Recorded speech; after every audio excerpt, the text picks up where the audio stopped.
Around the World in 80 Days by Jules Verne.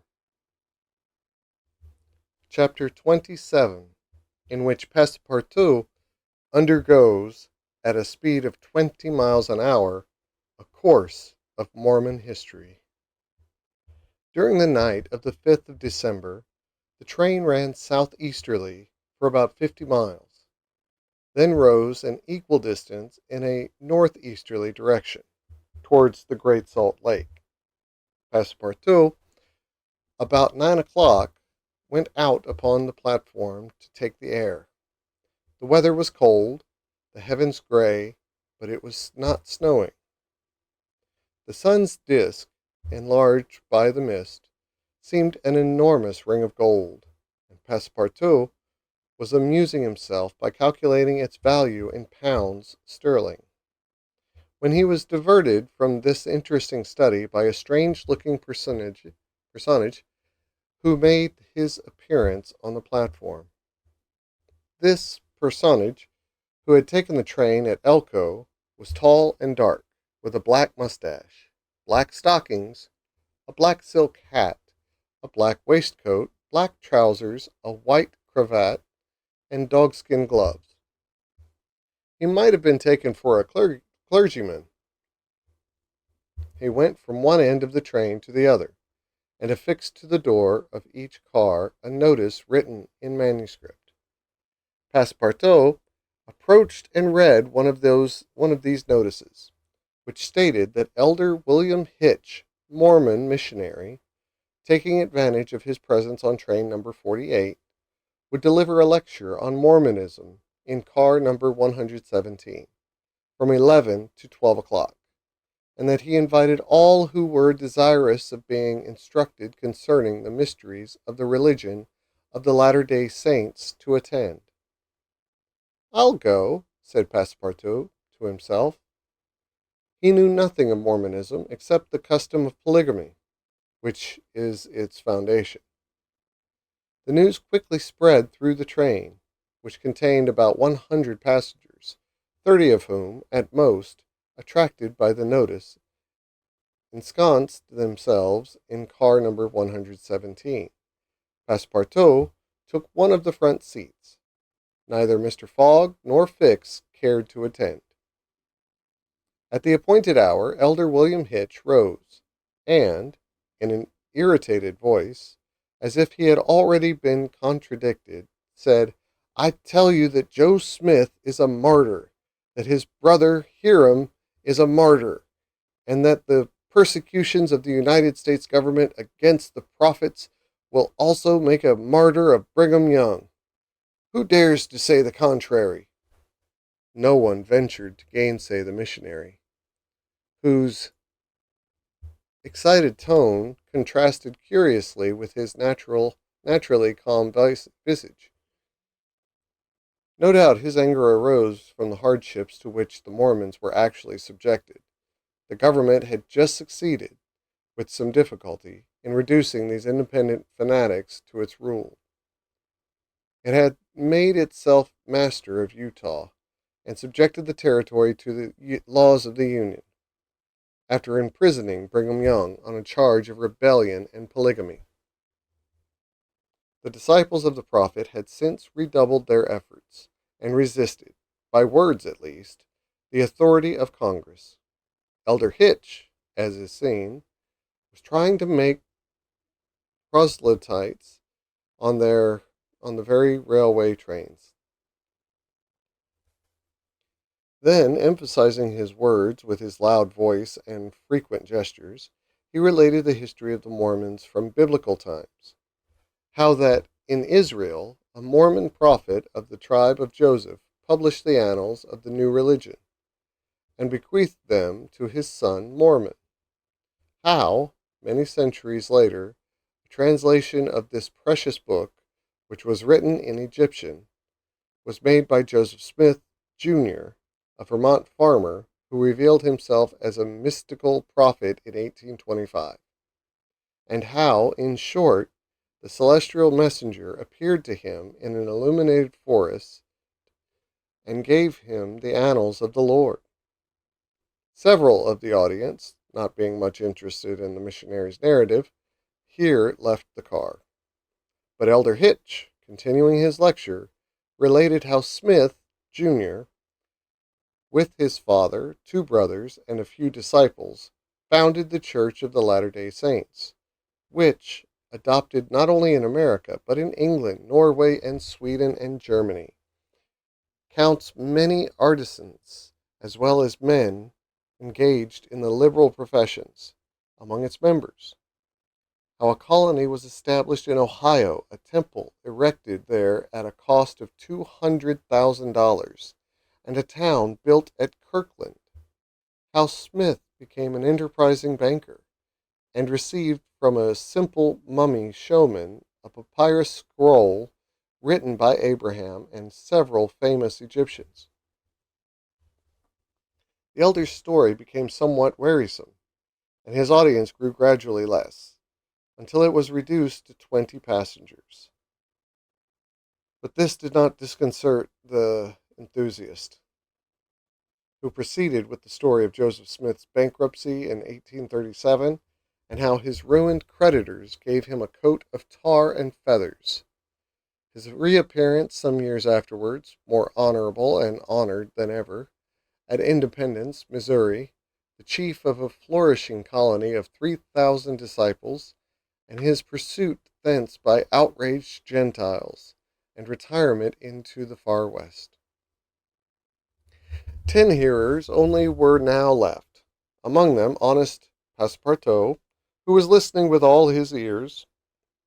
Thus he learned that, after long persecutions, Smith reappeared in Illinois, and in 1839 founded a community at Nauvoo, on the Mississippi, numbering 25,000 souls, of which he became mayor, chief justice, and general-in-chief.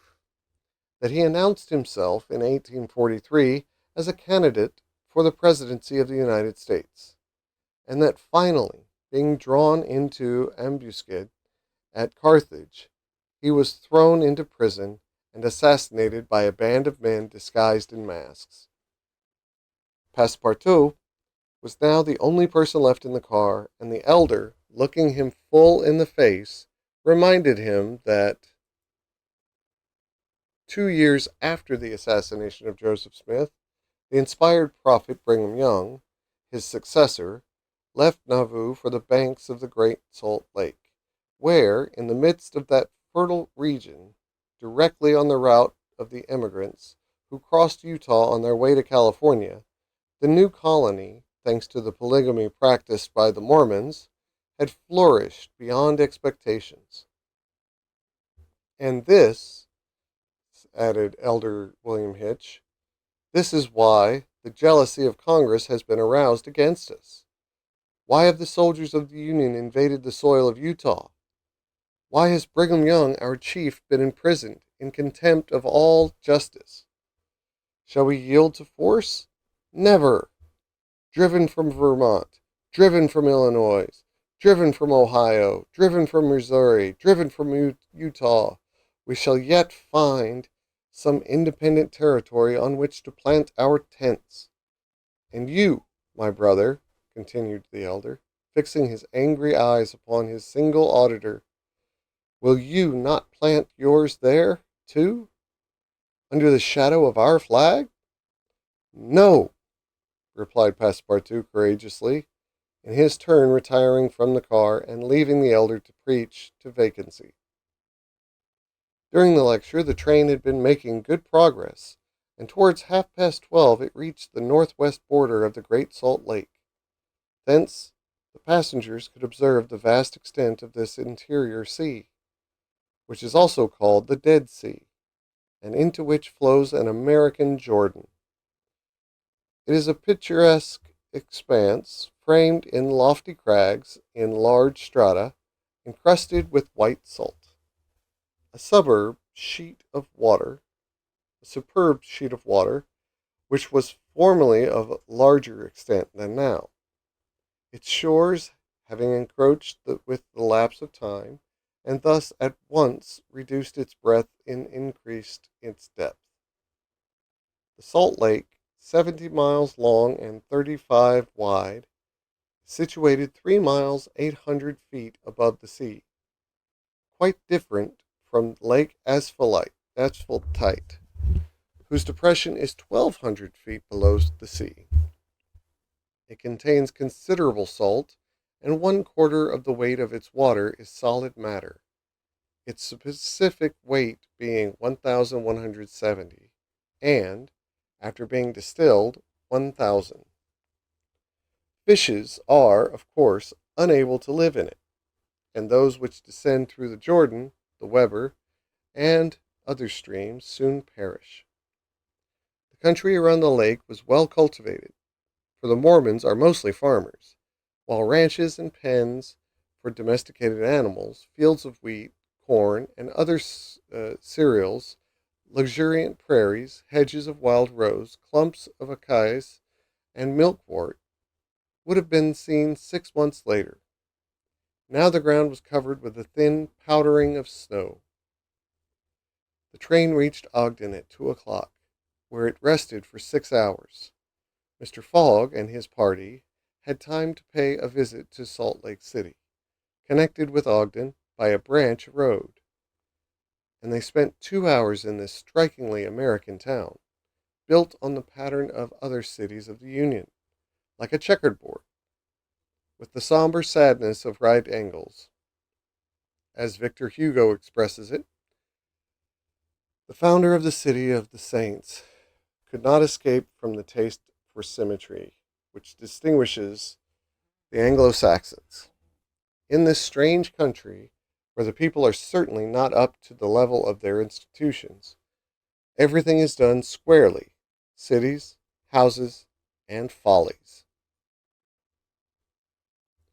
The travelers then, promenading at 3 o'clock about the streets of the town, built between the banks of the Jordan and the spurs of the Wasatch Range, they saw few or no churches, but the prophet's mansion, the courthouse, and the arsenal, blue brick houses with verandas and porches, surrounded by gardens, bordered with acacias, palms, and locusts.